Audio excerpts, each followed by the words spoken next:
Mari kita berdoa. Ya Tuhan, Engkau sahabat kami yang setia, yang terus memberkati kehidupan kami. Bahkan Engkau menganugerahkan karya keselamatan bagi kehidupan kami, sehingga pada pagi hari ini kami boleh bertemu, bertatap muka dengan Engkau, pribadi lepas pribadi. Menikmati hadirat Tuhan, menikmati pujian penyembahan, dan saat ini Tuhan, kami siap untuk mendengarkan kebenaran dan merenungkan kebenaran tersebut bersama-sama. Hamba-Mu ini tidak sempurna, penuh dengan cacat celah. Oleh karena itu layakkan Tuhan, kuasai lidah bibir perkataan hamba-Mu sehingga semuanya berasal daripada Tuhan sendiri. Begitu juga kami semua yang merenungkan, kuasailah hati dan pikiran kami sehingga hati dan pikiran kami terfokus kepada kebenaran firman Tuhan. Biarlah hati dan pikiran kami menjadi lahan yang subur, yang siap ditanami benih kebenaran firman Tuhan, yang nantinya akan tumbuh mekar dan buahnya akan dinikmati oleh banyak. Kami menyerahkan sepenuhnya perenungan kami dalam tangan penyertaan. Di dalam nama Tuhan Yesus, kami siap mendengarkan sabda Tuhan. Haleluya, amin. Selamat pagi Bapak Ibu Saudara sekalian. Apa kabar? Gak kompak ya. Apa kabar? Kabar baik? Beritakan. Puji Tuhan, masih baptis. Ya, puji Tuhan.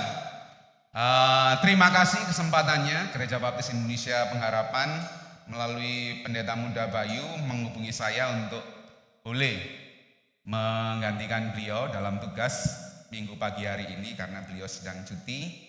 Perkenalkan, kalau belum ada yang kenal saya, nama saya Adreng Jurit Pamungkas. Memang agak susah namanya, nggak tahu bapak saya kenapa kok namai saya kayak gitu ya. Adreng Jurit Pamungkas ya. Adreng itu dari bahasa Sanskerta katanya, yang berarti ngeyel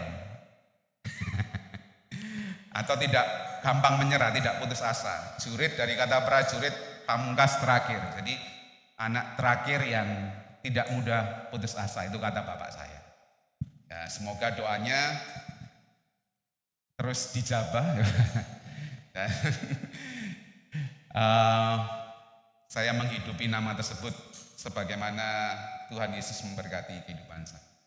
Saya hari ini tidak sendirian, bersama dengan istri dan anak saya yang masih dalam kandungan. Istri saya silakan berdiri, namanya Enda. Ya, terima kasih untuk keploannya. Saya saat ini secara ofisial masih melayani di Nazaret ya.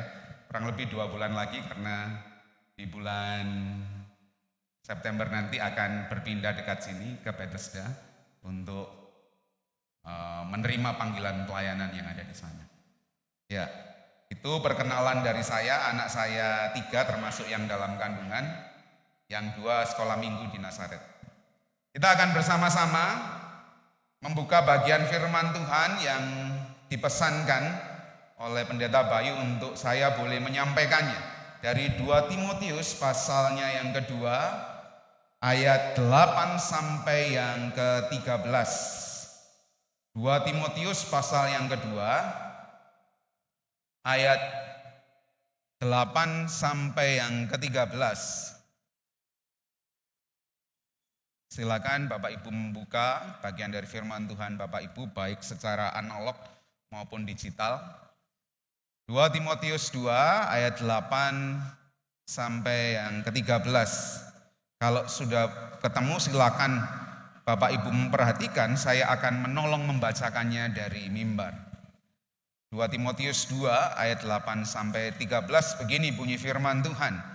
Ingatlah ini, Yesus Kristus yang telah bangkit dari antara orang mati, yang telah dilahirkan sebagai keturunan Daud, itulah yang kuberitakan dalam Injilku. Karena pemberitaan Injil inilah aku menderita, malah dibelenggu sebagai seorang penjahat Tetapi firman Allah tidak terbelenggu.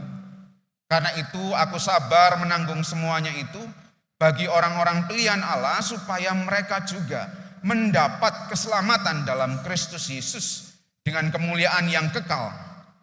Benarlah perkataan ini. Jika kita mati dengan Dia, kita pun akan hidup dengan Dia. Jika kita bertekun, kita pun akan ikut memerintah dengan Dia. Jika kita menyangkal Dia, Dia pun akan menyangkal kita. Jika kita tidak setia, Dia tetap setia. Karena Dia tidak dapat menyangkal dirinya. Satu kebenaran firman Tuhan yang diberi judul tentang kesetiaan. Sebelum saya menyampaikan firman Tuhan di Gereja Baptis Indonesia Pengharapan, saya melihat bagaimana firman Tuhan di minggu-minggu sebelumnya disampaikan supaya saya dapat memahami apa yang menjadi concern dari firman Tuhan yang ingin disampaikan. Buah roh, ya, itu yang dipelajari oleh Jemaat Gereja Baptis Indonesia Pengharapan, dan minggu ini sampai ke buah roh yang berjudul kesetiaan. Ya. Kesetiaan. Nah, apa yang dimaksud dengan kesetiaan? Saya yakin Bapak Ibu sudah belajar tiap-tiap minggunya dan sudah diterangkan tiap-tiap minggunya, baik secara tata bahasa, gramatikalnya, bahasa aslinya, konteksnya maupun hal yang sebagainya. Dan kali ini kita akan belajar tentang kesetiaan. Next slide. Saya memberi pendahuluan firman Tuhan saya dengan gambar ini. Ada yang tahu ini gambar apa? Nisan ya. Mungkin lagi khotbah nang kene kok wis duduk non nisan. Ya. Apa maksudnya?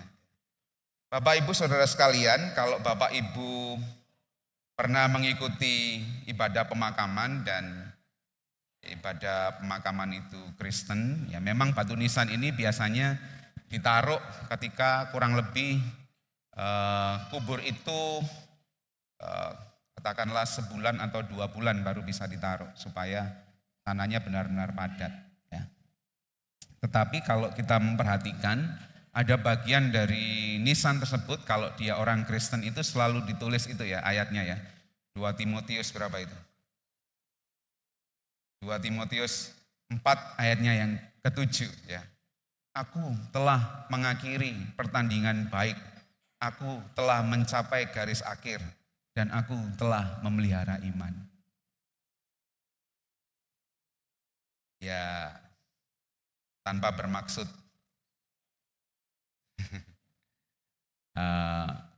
membicarakan yang meninggal ya. Tetapi kadangkala ketika kita melihat bagian ini tertulis di batu nisan yang meninggal dan kita tahu bagaimana kehidupannya, muncul pertanyaan dalam diri kita. Pertandingan iman yang bagaimana yang dihidupi? Memelihara iman yang bagaimana yang dihidupi semasa hidup?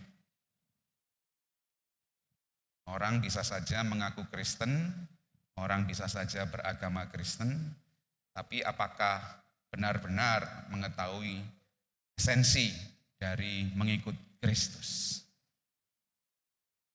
Ya.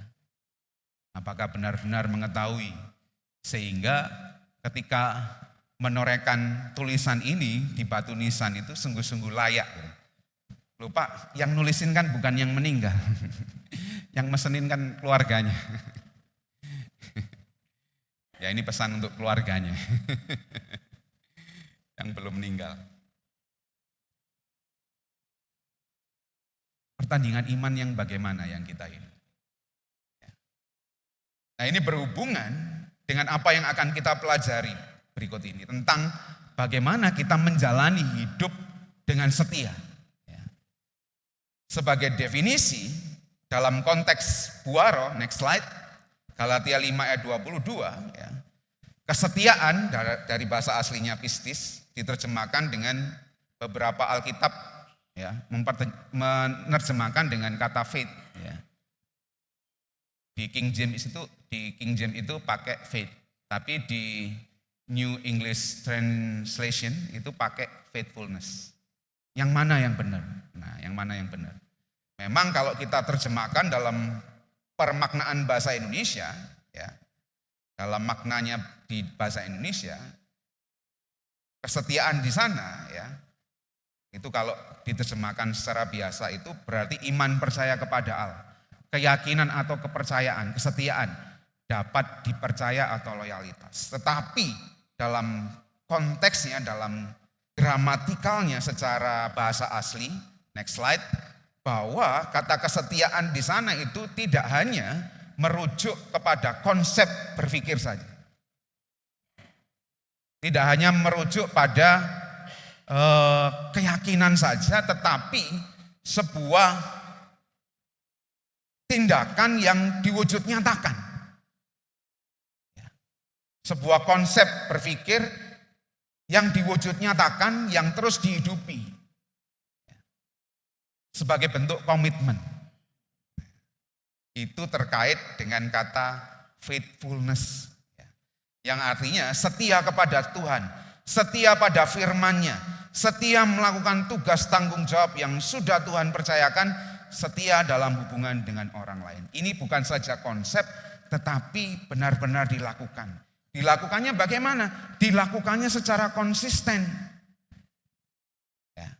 Dilakukannya dengan komitmen. Tidak hanya di bibir saja, tetapi diwujud nyatakan dalam tindak. Seperti yang disampaikan Kak Opik tadi ya, dalam persembahan pujiannya, bahwa Tuhan itu setia. Bahwa kesetiaan itu dinyatakan, benar-benar dinyatakan secara murni ketika situasinya tidak baik.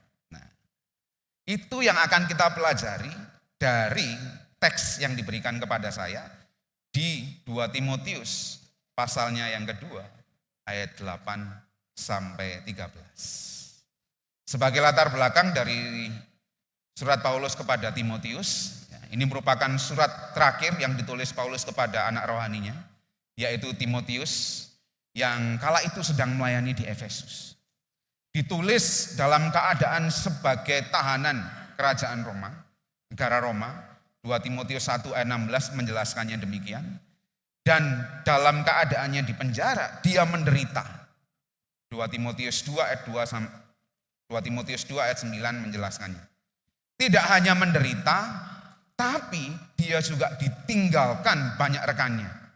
2 Timotius 1 ayat 15 menjelaskan. Dan Paulus secara sadar bahwa pelayanannya akan berakhir. Kenapa? Karena ajalnya sudah dekat. 2 Timotius 4 ayat 6 sampai 8 dan ayat 18 menjelaskan. Di sana ditulis, darahku sudah tercurah. Ajalku sudah dekat. Dalam keadaan yang tidak menyenangkan, dalam keadaan yang sengsara, dalam keadaan ditinggalkan oleh teman-temannya, Paulus tetap mengirimkan surat bimbingannya kepada anak rohaninya, supaya anak rohaninya yaitu Timotius tetap melayani sebagaimana Paulus melayani. Ditulis dengan tujuan memotivasi dan menasehati Timotius agar tetap memelihara Injil, memberitakan firman Allah, dan ini yang paling penting, menanggung kesukaran dalam menjalankan. Sehingga sebagaimana tujuan dari surat itu, next slide, Paulus menjelaskan sekali lagi kepada Timotius tentang prinsip dasar bagaimana melayani Tuhan Yesus Kristus itu. Bahwa semuanya itu bersumber kepada Injil Kristus, bersumber pada karya keselamatan yang sudah Tuhan Yesus lakukan dan yang sudah diterima oleh Paulus. Tidak saja diterima tetapi juga dihidupi dalam kehidupannya. Sehingga ketika kita membaca ayat 8 tadi, dalam 2 Timotius 2 ayat yang ke-8, saya akan membacakannya secara ulang. Ingatlah ini, Yesus Kristus yang telah bangkit dari antara orang mati, yang telah dilahirkan sebagai keturunan Daud, itulah yang kuberitakan dalam Injilku. Ini sebagai dasarnya. Ini adalah sebagai dasar pemberitaan Paulus. Bukan hanya pemberitaannya, tetapi juga sebagai dasar bagaimana Paulus menghidupi pelayanannya. Dan ini yang disampaikan kepada Timotius. Ayat 8. Tapi dalam mengikut Kristus itu tidak enaknya saja. Ada konsekuensi yang harus dibawa, diambil. Konsekuensinya apa? Next slide. Ayat 9 katakan. Karena pemberitaan Injil inilah aku menderita. Malah dibelenggu seperti seorang penjahat. Tetapi firman Allah tidak terbelenggu. Sekalipun Paulus dipenjara di Roma, firman-Nya sampai kemana-mana. Baik kepada jemaat di Efesus, di Kolose, Tesalonika, ya, di Korintus, firman-Nya kemana-mana.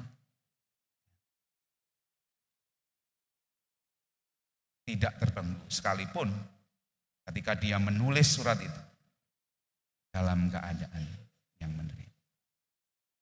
Ini merupakan tujuan dari hidup Paulus.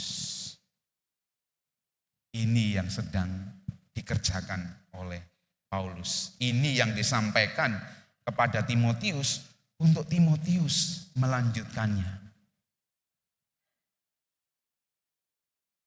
Bukan bagi kepentingan dirinya Paulus sendiri. Bukan untuk gagah-gagahannya dia. Bukan supaya dia viral bahasa sekarang. Bukan. Tetapi tujuannya adalah untuk memuliakan Kristus dan untuk jiwa-jiwa yang dilayani. Ayat 10 katakan, karena itu aku sabar menanggung semuanya itu bagi orang-orang pilihan Allah, supaya mereka juga mendapat keselamatan dalam Kristus Yesus dengan kemuliaan yang kekal. Ada tujuan mulia yang dibawa oleh Paulus ketika Paulus tetap mengerjakan panggilan pelayanannya, mengerjakan tugas pelayanannya dengan setia dalam kesetiaannya, sekalipun situasinya tidak menyenangkan. Sekalipun situasinya sulit, sekalipun situasinya menderita, sekalipun situasinya ditinggalkan oleh teman-temannya, enggak dianggap, tidak mendapat pujian, Paulus tetap menjalankan panggilan. Tujuannya bukan untuk dirinya sendiri, tetapi bagi kemuliaan nama Tuhan dan bagi jiwa-jiwa yang harus dimenangkan.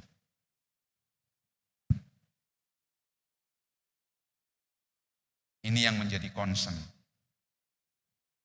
Nah, ketika konsep berpikir itu dirangkum, ya, ketika konsep itu berpikir itu dirangkum, pemikiran itu dirangkum menjadi kebenaran dalam hidup, secara sederhana ayat 11 dan 12 menyatakannya. Ya. Next slide. Benarlah perkataan ini, jika kita mati dengan dia, kita pun hidup dengan dia. Jika kita bertekun, kita pun akan ikut memerintah dengan dia. Jika kita menyangkal dia, dia pun akan menyangkal. Kalau kita ngaku Kristen, kalau kita ngaku murid Kristus, ya harusnya hidup kita seperti Kristus. Kalau kita mengaku bahwa Yesus adalah Raja di hidupku, ya harusnya kehidupan kita sama seperti Yesus. Bukan enaknya saja, tetapi juga turut di dalam penderitaan yang dia alami. Nah, ayat 11 dan 12 mengatakannya demikian. Kalau kita mati dengan dia, segala manusia lama kita dimatikan, kita akan hidup dengan dia.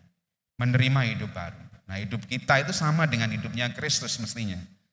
Kalau kita ngaku Kristen ya, dengan sungguh-sungguh. Dengan sungguh-sungguh. Hidup kita sama seperti kehidupan Yesus Kristus. Ia melayani, ia memberitakan Injil. Jadi enggak hanya datang ke gereja tiap minggu saja, enggak. Tetapi mestinya harus ada yang dikerjakan. Sama seperti Kristus mengerjakan. Loh Pak, saya kan bekerja. Saya kan sibuk ini, sibuk itu. Gimana ngatur waktunya? Tuhan memberi kita hikmat bijaksana. Loh Pak, nanti kan tambah susah kehidupan saya. Yesus saja menderita, masa kamu tidak mau menderita? Bayangkan, jika dia mau disalibkan, ya, terus dia bilang begini, worong ya, sebentar. Enggak jadi. Aku ada janjian, tak ngopi dulu sebentar. Bayangkan ketika Kristus melakukan itu, ya enggak jadi selamat kita. Enggak jadi selamat kita. Tetapi di masa-masa akhirnya, biarlah kehendak-mu saja yang jadi atasku. Dia tetap tunduk, dia tetap mengambil bagian itu, menderita bagiku. Dia tetap dengan setia menjalani karya keselamatan yang diperintahkan oleh Bapanya.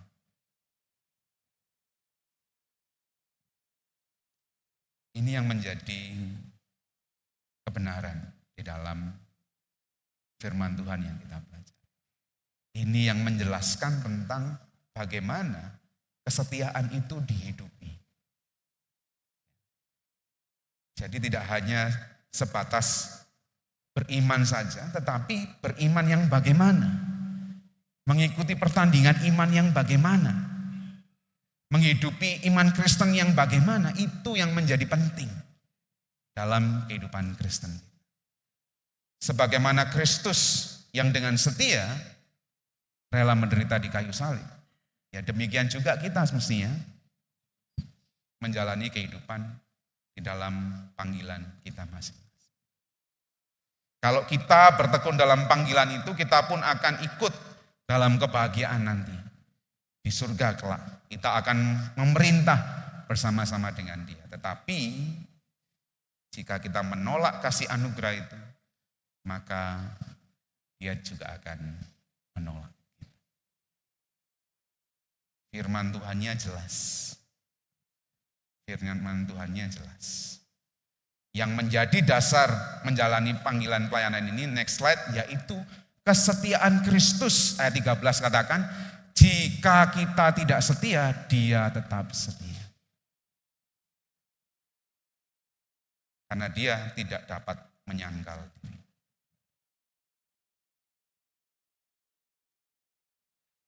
Ini Bapak Ibu yang harus kita kerjakan. Ini yang harus kita hidupi. Ini yang harus kita amini, imani, dan jalankan di dalam kehidupan kita.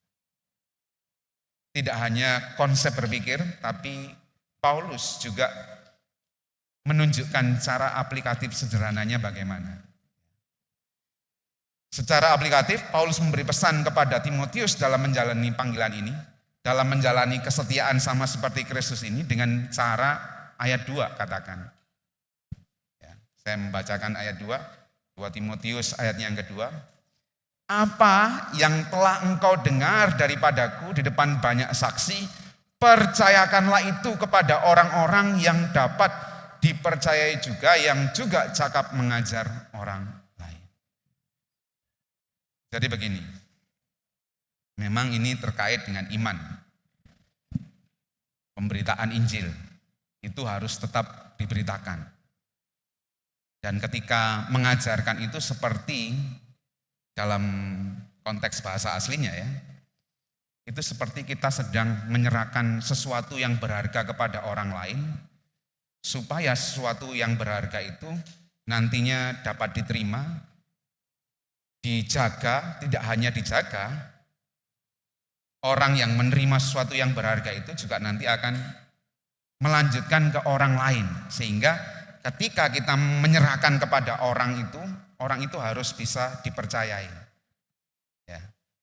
Orang itu harus bisa dipercayai, sehingga orang itu menjaga sesuatu yang berharga itu untuk nanti disampaikan kepada orang lain, concernnya masih tetap sama. Tujuannya masih tetap sama, yaitu untuk memuliakan Kristus. Ini terkait dengan berita Injil. Tetapi dalam konteks kegerejaan, ya,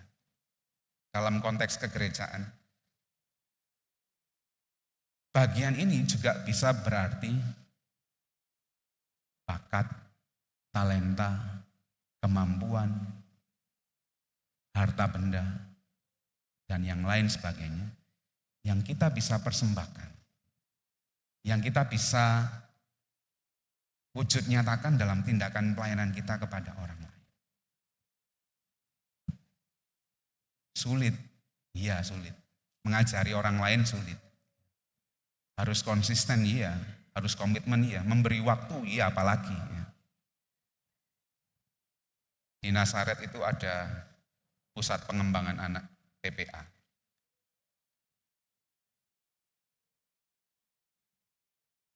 Ada banyak anak yang dilayani. Kami berdua melayani anak mahasiswa. Saya dan istri. Biasanya hari Jumat kami melayani. Janjian awal itu 6:30. Janjian awal 6:30. Terus tinteni 6:30. Ya. Ditunggu 6:30, datang satu-satu. Basa Surabaya ini klewes. Ya. Jalan pelan-pelan masuk kelas gitu ya. Masuk kelas terus malam Kak? Oh ya malam, silakan duduk. Ya. Satu-satu datang. Lalu diambil kesepakatan supaya datangnya serentak dan mulainya serentak. Mau mulai jam berapa? Oh jam 7 aja Kak. Oke jam 7 ya, minggu depan kita ketemu jam 7. Jam 7, tinteni. Ditunggu. Basa Surabaya ini klewes ya. Ya. Datang 7:15. Malam Kak, oh malam silakan duduk. 1 sampai 7:30.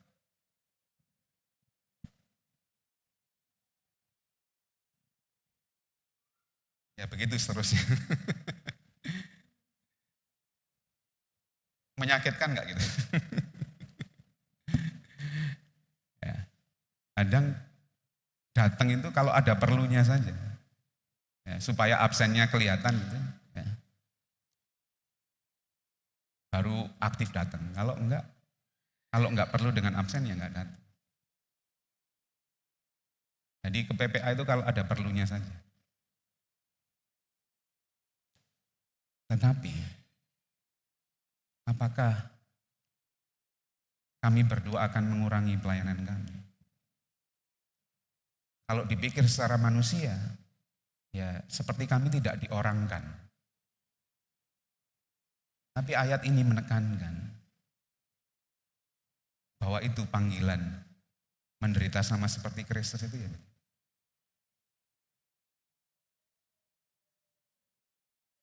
dia tetap dilayani.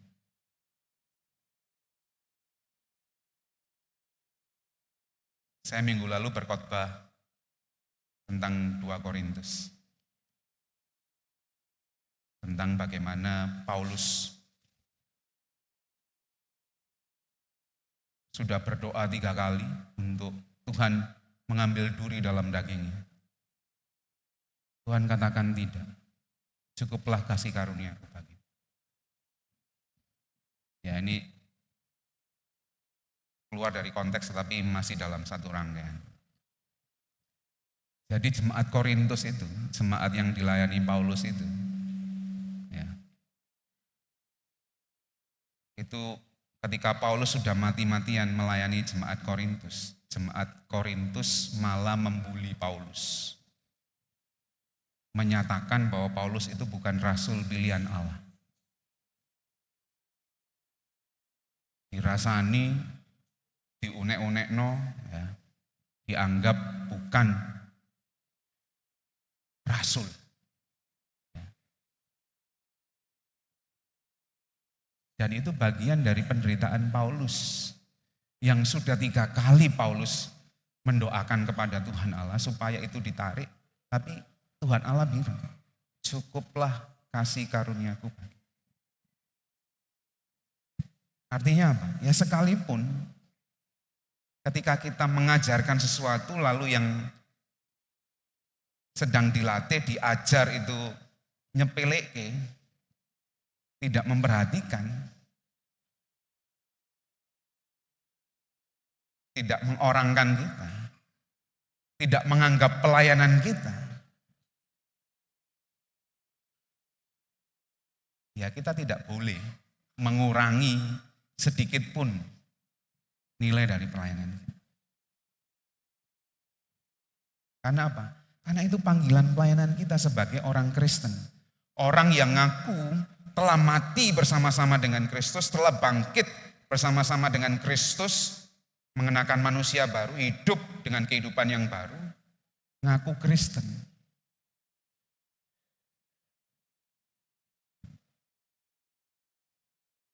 Ya harus terus menunjukkan semangat pelayanan itu sekalipun ada banyak tantangan. Nah, salah satunya bermultiplikasi itu tadi. Enggak bisa kita menerima kebenaran itu bagi diri kita sendiri, tidak bisa. Kebenaran ini harus terus digaungkan bagaimana caranya? Dengan cara memuridkan orang lain.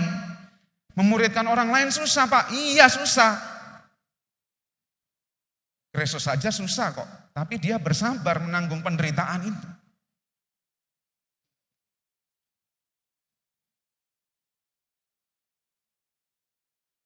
Ketika kita sedang melayani di tempat ini, ketika kita sedang berdiri misalnya di altar ini, itu kita tidak saja melayani. Kita tidak saja memuliakan nama Allah, tetapi menunjukkan ini loh hidup yang sudah diberkati oleh Allah. Ini loh hidup yang sudah dianugerahi oleh Allah. Aku menunjukkan kepada kalian semua bahwa ini pelayananku. Supaya apa? Supaya kita semua, kamu semua bisa mencontoh dari hidupku. Dan kamu ketika kamu mencontoh dari hidupku, kamu juga akan menunjukkan kehidupan itu kepada orang lain. Paulus kan mengatakan di bagian firman Tuhan yang lain. Contohlah teladanku, karena aku meneladani Kristus. Tidak hanya dalam enak-enaknya saja, tetapi juga dalam penderitaan. Bagaimana kita melayani ini? Ya melayani seperti seorang prajurit. Kemanapun dan kapanpun sang komandan perintahkan, selalu siap. Ya. Pak Adreng, tugas pelayanannya, siap komandan. Pak Adreng, layani tempat ini, siap. Laksanakan. Pak Adreng, pindah gereja ya, siap laksanakan. Ya.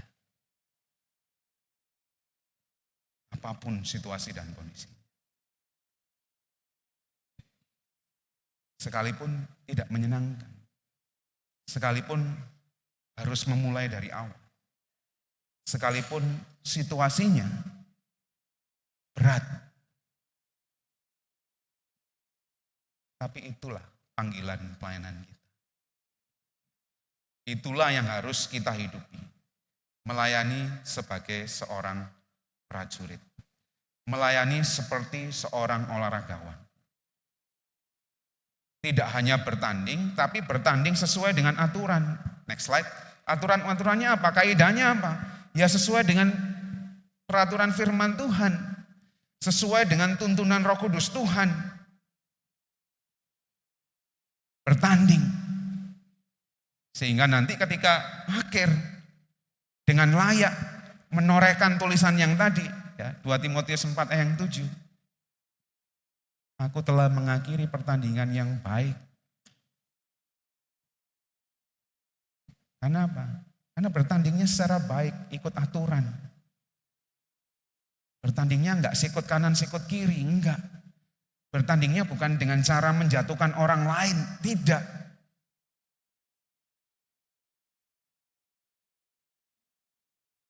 Firman Tuhan kata. Dan melayani seperti seorang petani.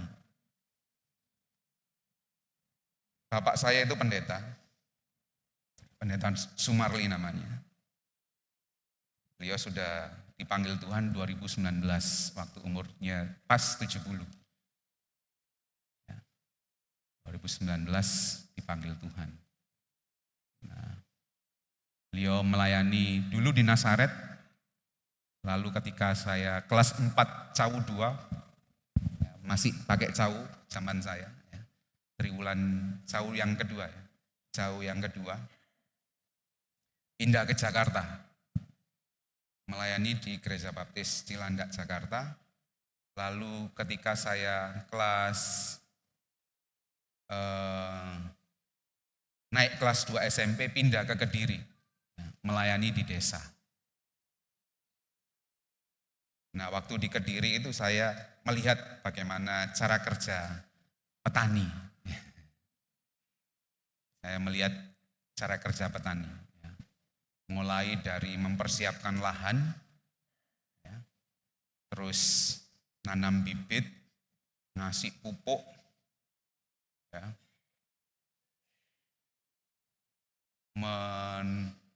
merawat tanaman itu sampai, kalau itu padi ya kurang lebih 6 bulan,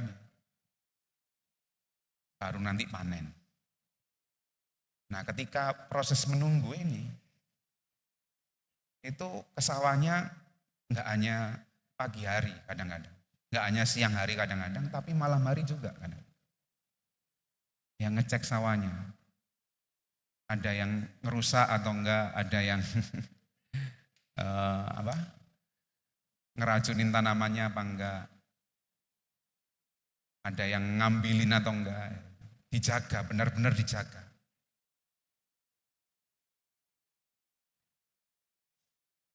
Konsep berpikir seperti ini, itu yang disampaikan Paulus kepada Timotius. Ketika dia bermultiplikasi, ketika dia memuridkan orang lain, ketika dia melayani orang lain, bisa jadi 1 kali 24 jam standby bagi murid.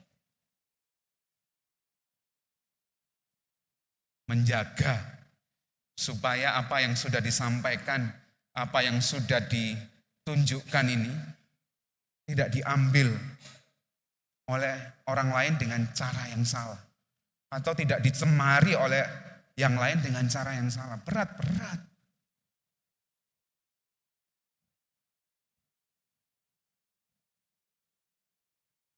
Ada satu anak yang kami layani, dia tertangkap karena narkoba.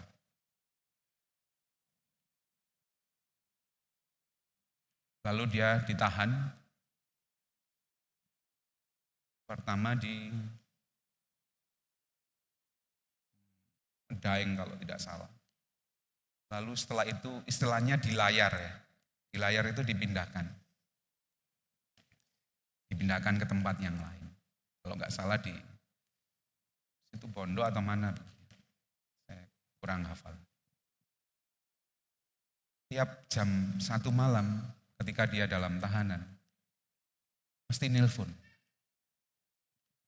Malam-malam ya menjelang pagi gitu nelpon. Ya nggak tahu bagaimana caranya dia mendapatkan kesempatan itu ya. Off the record. Nelpon mesti. Malam Pak Andreng. Malam. Ya ini bukan malam, ini sudah pagi. Ya tetap diangkat. Pak tolong doakan. Oh ya ayo kita doa. Setelah itu, setelah berdoa dia curhat. Kurang lebih 1 jam ketika dia curhat. Ya. Hampir 2 minggu sekali dia melakukan itu. Hampir 2 minggu sekali. Ya tetap dilayani. Itu bagian dari kita tetap menjaga pelayanan kita. Dan itu yang harus dihidup. Wayahe wong turu ditelepon, kan gak enak. Tapi itu bagian dari yang harus dikerjakan. Kalau dalam konteks ayat ini, itu bagian dari penderitaan kita yang harus kita jalankan, yang harus kita alami, yang harus kita telan di dalam kita menjalani panggilan.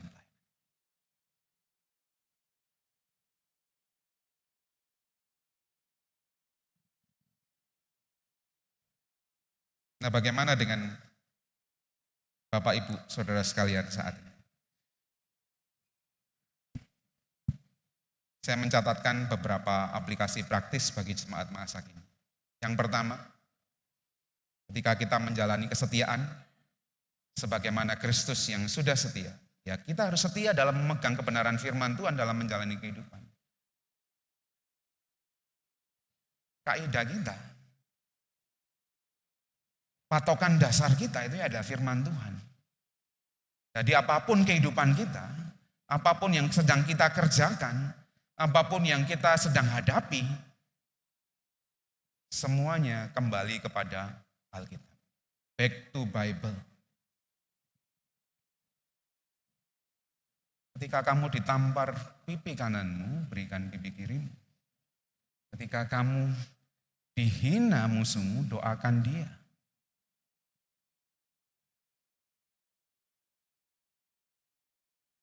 Ketika ada kesempatan untuk korupsi, firman Tuhan katakan jangan mencuri.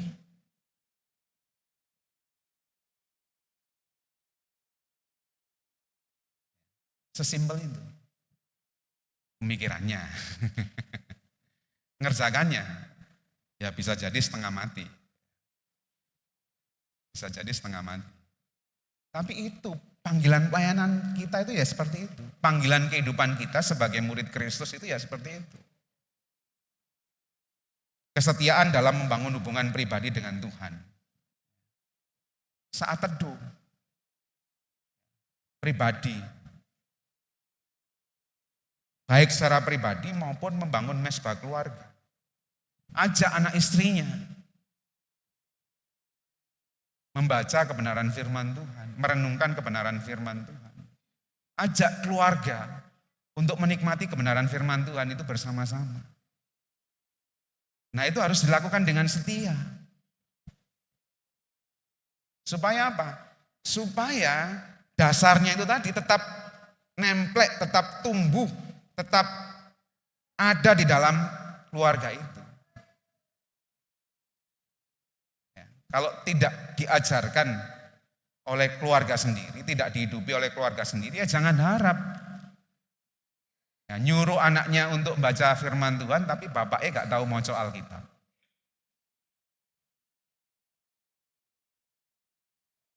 Menyuruh anaknya untuk melayani, tapi orang tuanya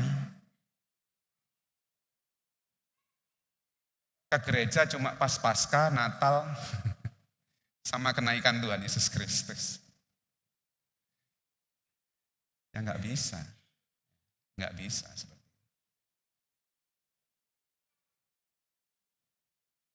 Kesetiaan dalam melayani Tuhan dan sesama. Next slide. Ya sekalipun banyak tantangan, sekalipun yang dilayani itu sulit, sekalipun tidak mendapat pujian, ya tetap melayani. Itu kesetiaan yang mesti kita kerjakan. Itulah kesetiaan. Itulah buah roh kesetiaan itu. Faithfulness itu. Seperti yang saya jelaskan tadi. Sekalipun yang dilayani tidak mengorangkan kita, ya, tidak menganggap kita, ya, kita tetap melayani dengan sepenuh, dengan segala kemampuan kita. Kesetiaan dalam kehidupan rumah tangga. Baik istri maupun suami harus sama-sama setia. Sekalipun istrimu ngomel terus dari pagi sampai malam. Ya, para suami tetap setia mendengarkan. Jangan membantah, nanti tambah panjang urusannya. Ya. Begitu juga istri. Ketika suami menyerahkan hasil kerja kerasnya, sekalipun tidak mencukupi, ya diterima dengan sukacita. Tidak mencari sumber pendapatan dari suami yang lain, tidak. Tidak begitu. Tidak begitu. Baik dalam pelayanan, dalam kehidupan pribadi, maupun dalam rumah tangga. Begitu juga kesetiaan dalam kita bekerja, di tempat kerja kita masing-masing.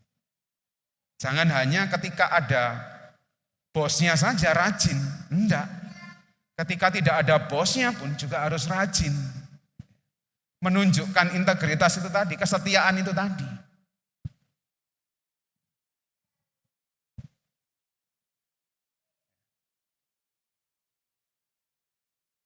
Kalau ada bosnya sregep gitu ya. Kalau enggak ada bosnya turu-turu aja, enggak bisa seperti itu. Hidup orang Kristen itu berbeda.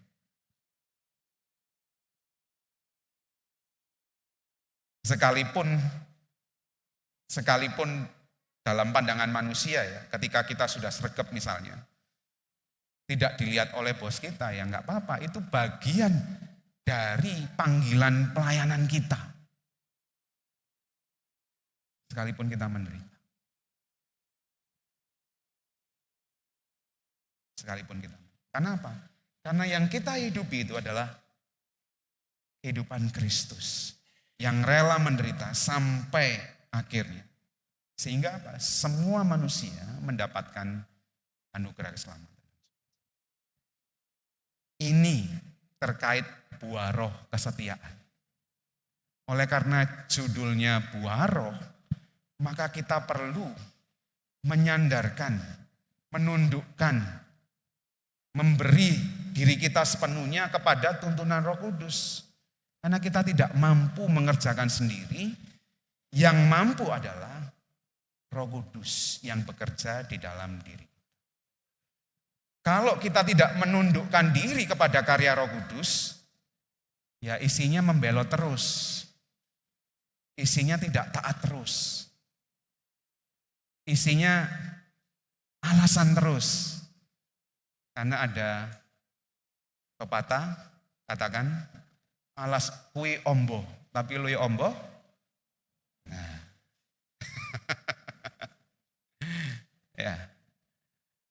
Kalau diri kita tidak ditundukkan kepada Roh Kudus, ya alasan terus. Tuhan jangan yang inilah, yang ini aja, ini lebih enak. Enggak bisa seperti itu. Inilah buah roh kesetiaan. Inilah karakter yang harus kita hidupi di dalam kehidupan kita yang ngakunya sebagai umat percaya. Berat. Oleh karena itu harus minta tuntunan Roh Kudus. Sebagai kesimpulan, Bapak Ibu Saudara sekalian, 2 Timotius 2 ayat 8-13 mengajarkan kepada kita bahwa kesetiaan Kristus dalam menjalani karya keselamatannya di dunia ini merupakan dasar bagi kita dalam menjalani panggilan sebagai umat percaya. Seperti yang saya sudah jelaskan sebelumnya. Sebab kesetiaan yang dikerjakan oleh Roh Kudus akan nyata dalam kehidupan yang terus bertekun, menjaga integritas, dan tetap berpegang pada Kristus. Hanya dimampukan oleh kekuatan Kristus melalui Roh Kudus yang ada dalam diri kita. Oleh karena itu kita harus bersandar pada kekuatan Kristus yang dinyatakan dalam Roh Kudusnya dalam kehidupan kita.